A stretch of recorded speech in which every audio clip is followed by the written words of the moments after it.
in this final part of the segment on the Holy Spirit, I want to go into one of the most powerful parts work of the Holy Spirit is the resurrection power in the Holy Spirit. But let me take it from Philippians chapter 3 first.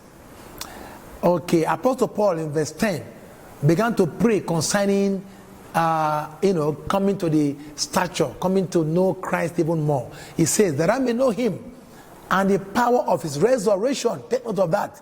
The power of his resurrection and the fellowship of his sufferings, be made conformable unto his death. And verse 11, if by any means I may attain unto the resurrection of the dead. So in this third and final segment of teaching about the Holy Spirit, let's look at the Holy Spirit as the resurrection power of God. The Holy Spirit as the resurrection power of God. Very clear it is written in Romans chapter 8 verse 11. Romans chapter 8 verse 11. It is written without any ambiguity.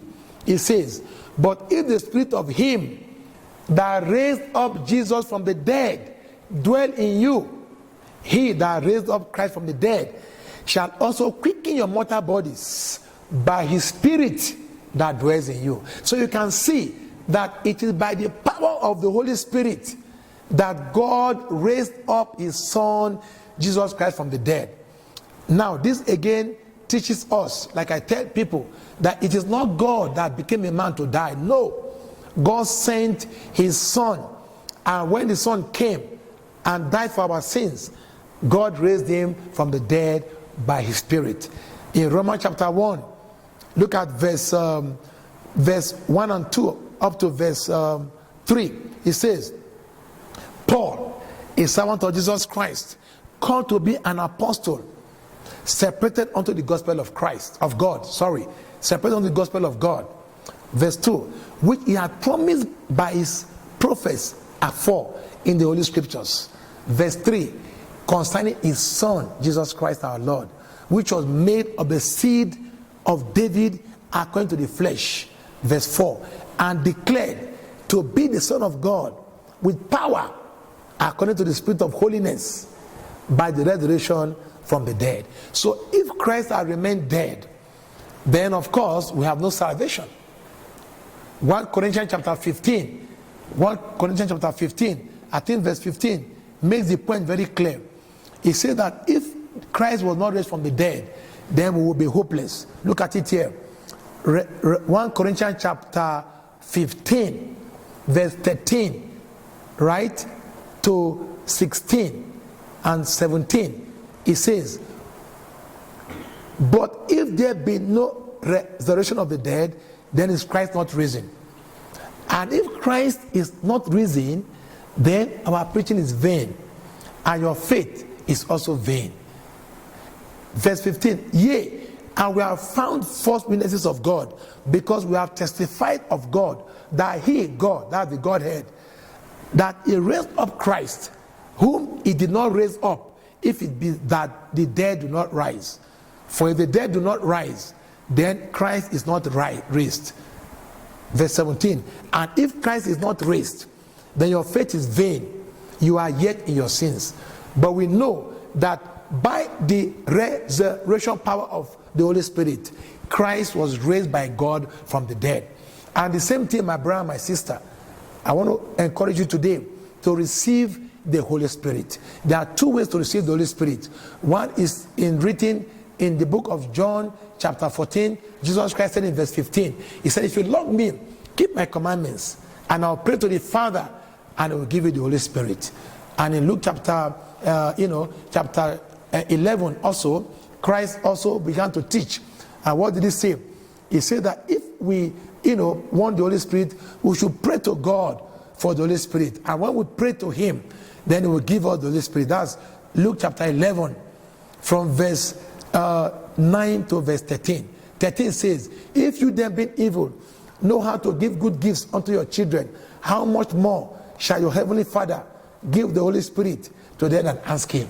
So remember, if you've accepted Jesus as your Lord and personal Savior, obey him. And as you obey him, he has promised you and me in chapter 14 of the book of John, verse 15. He says, if you love me, keep my commandments. And in verse 15 and 16, he said, and I'll pray to the Father, and the Father will give you the Holy Spirit. Remember, the Godhead is the Father.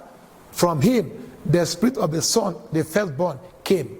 From him also, the Holy Spirit keeps on coming out. Every time you are born again, somebody is born again and comes to God through Christ, God will give him the Holy Spirit that proceeds from him. This is the seal. Finally, I ran up with reminding us that the Holy Spirit is the seal and the guarantee of our salvation. You can see that very clearly in Ephesians chapter 4 verse 30. It says, and grieve not the Holy Spirit of God, whereby we are sealed. You are sealed unto the day of salvation.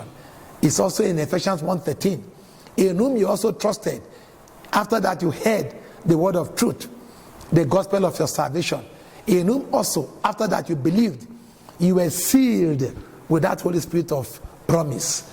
The same Holy Spirit that God used to seal Jesus Christ as his son, and the same Holy Spirit that raised Jesus Christ from the dead, is the same Holy Spirit that we depend on to keep us in God's presence, doing the will of God, working miracles, preaching the gospel, healing the sick, showing love to people.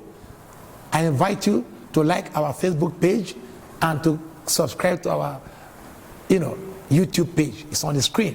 Call, text, send a WhatsApp message with your questions, your prayer points, and I'm willing with our other members of the Wise Ones Network to minister to you the gift of life through Christ. This is Joshua Aloye Egbagbe, rounding up the third part of the series, Unity of Faith series. God bless you. Remember, remain sanctified, remain loving, stay in the presence of God, where the Son of God is already there interceding for us, and the Holy Ghost in us is also interceding to the Father.